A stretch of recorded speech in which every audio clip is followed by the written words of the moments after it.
ఈరోజు మనం shutter speed గురించి మాట్లాడుకుందాం. షట్టర్ స్పీడ్ అంటే ఏంటో దాని గురించి చెప్తాను ఇప్పుడు. ఇక్కడ చూసారా 1/124 అంటే పర్ సెకండ్కి 125 స్పీడ్తో షట్టర్ అనేది ఓపెన్ అయ్యి క్లోజ్ అవుతుందని అర్థం. ఇది 1/125 ఉంది కదా షట్టర్ స్పీడ్ అనేది. ఇంకా తక్కువ కూడా పెట్టుకోవచ్చు. తక్కువ లైన్ అంటే షట్టర్ స్పీడ్ అనేది లైట్ అనేది సెన్సార్ మీద ఎక్కువసేపు ఉంటుంది. అప్పుడు ఫోటో అనేది మరి వెయిట్గా వస్తుంది. అప్పుడు మన అపేచర్ ఐఎస్ఓ అనేది అడ్జస్ట్ చేసుకోవాలి. అపేచర్ ఐఎస్ఓ గురించి నెక్స్ట్ చెప్తాను. ఇప్పుడు షట్టర్ స్పీడ్ గురించి మాట్లాడుకుందాం. ఇంకా షట్టర్ స్పీడ్ ఇంకా పెంచుకోవచ్చు కూడా. ఇది 1/4000 దాకా ఉంటుంది. ఇంత షట్టర్ స్పీడ్ పెట్టుకోవడం వల్ల ఏంటంటే వైల్డ్ లైఫ్కి మా స్పోర్ట్స్ ఫోటోగ్రఫీకి బాగా యూజ్ అవుతుంది. అప్పుడు మా అంటే సబ్జెక్ట్ బ్లర్ కాకుండా నీట్గా వస్తుంది. బాగా స్పీడ్గా మూవ్ అవుతుంటుంది చూసావా వెహికల్స్, ఈ స్పోర్ట్స్ ఫోటోగ్రఫీ వైల్డ్ లైఫ్ ఫోటోగ్రఫీలో అప్పుడు యూజ్ అవుతుంది. అంటే ఎక్కువ షట్టర్ స్పీడ్ పెట్టుకోవడం వల్ల. మీకు ఆల్రెడీ షట్టర్ అంటే షట్టర్ అంటే ఇది వచ్చేసి ఇప్పుడు నేను 1/4000 స్పీడ్ పెట్టాను. అంటే ఒక సెకండ్కి 4000 స్పీడ్తో షట్టర్ అనేది ఓపెన్ అయ్యి క్లోజ్ అవుతుంది. ఇప్పుడు చూపిస్తాను చూడండి.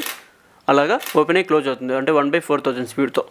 ద ఫోటోగ్రఫీ స్టూడియో యూట్యూబ్ ఛానల్ని సబ్స్క్రైబ్ చేసుకోండి. నోటిఫికేషన్ బెల్ ఐకాన్ ఆన్ చేసుకోండి. నేను పెట్టిన ఏ వీడియో మీకు నోటిఫికేషన్ రూపంలో వస్తుంది.